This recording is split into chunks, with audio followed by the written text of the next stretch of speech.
Well, my name is Frank Frisch, and I've worked here at Chapman for over 34 years. And I have been a member of the biology faculty and more recently the kinesiology faculty. And I've had, I would say, a relatively modest history in anatomy, maybe 12 years or so, 10 years in teaching introductory anatomy courses. So we have 3 anatomage tables that I see at med schools growing. They advertise, wow, we have these new technologies. Well, Chapman has 3 of these tables, very, very expensive. And we have then 6 workstations that are computer for accessing specialized programs.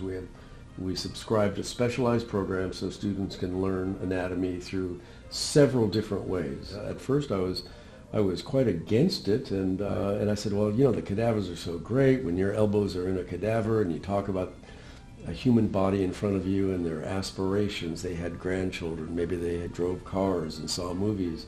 This was a real person. What a great gift to donate your body so someone else can learn. I thought this was the only way you could really learn anatomy.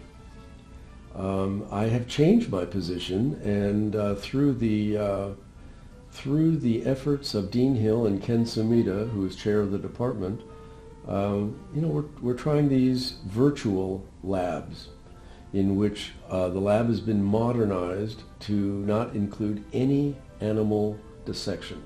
For a modest amount of money, we transformed the lab into probably the most modern anatomy lab that I've seen in the Western United States. The power of the computer to be able to manipulate the tissues and isolate and identify, it's significant, and I think this is the way of the future.